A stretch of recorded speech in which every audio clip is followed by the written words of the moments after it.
Hey guys, how's it going? Welcome to my video. Man, I got one for you guys.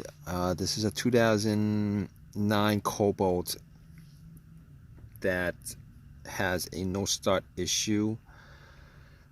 Has that little message that comes up. It says power reduced, I think. Would not start, would not crank. Had so many issues trying to figure out what it was. So basically, I was stuck at a Walmart and uh, parked it, came back, tried to turn on, did not start. And it's been raining the last couple of days. I don't know if that had anything to do with it. So I went through a bunch of different processes to try to figure out what the issue was. Let me see. So I actually had to get it towed, and then came the journey of trying to figure out what the issue was. Tested all the fuses. Man, there's a fuse box that's in the passenger side under the glove box, and then there's another fuse box that's under the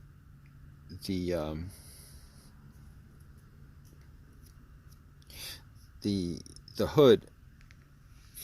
So anyway, I tested out all the fuses, and there was one fuse that's blown. That was blown. It was the air pump fuse. Air pump fuse was blown.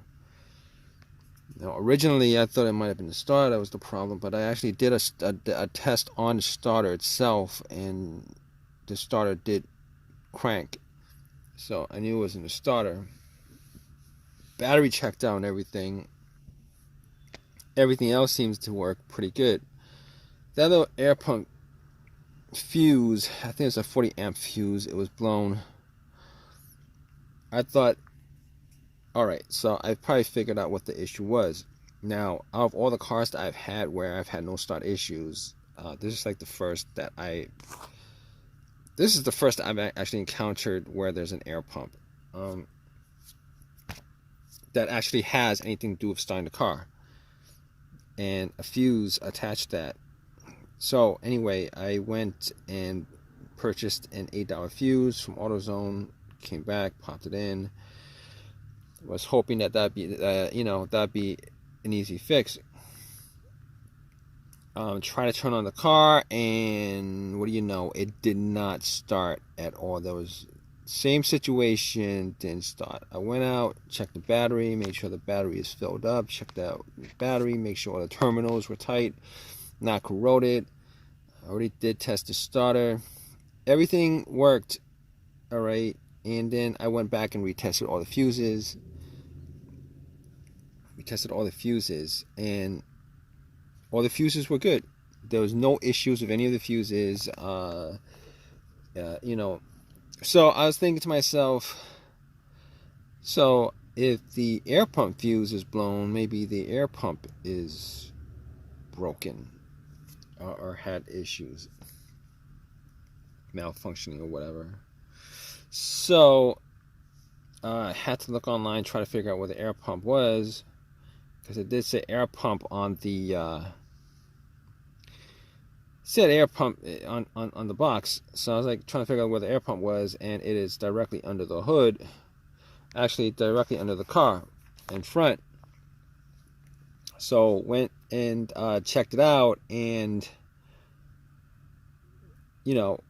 after I tried one thing after another, just doubled up on every single thing that I pretty much looked at to try to fix it.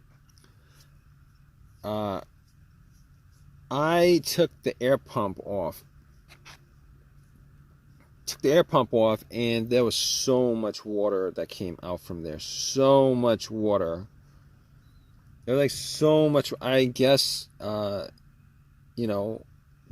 It was a short. I guess there was a short that blew the fuse to the air pump to there, and then it got, that little message on dash came up. So I was like, okay, took it out, gotta get it replaced, right? So I got another air pump, put it in, and immediately when I try to start it, boom, it started up. Turn it off, try to start it, boom, it started up. Start up without a problem. It started. So if you guys ever ran into a situation where you guys have a no start issue and you guys pretty much exhausted every single one of the every single thing that you could possibly think of to fix it, and you get that little message coming up on the dash, there's a good chance that it's probably the air pump. It's either the fuse, and you connect and you find that the fuse is blown, popped in the fuse, and it doesn't start. It's probably the air pump itself. Now, this kind of situation, it seems like it's maybe associated with, the ignition switch. I even thought it might have been the ignition switch. Thought it might have been a couple other things. But it was the air pump, guys. All right. If you guys run this situation, check out the fuse to the air pump, and if you guys replace that and it doesn't work, probably need to replace the air pump.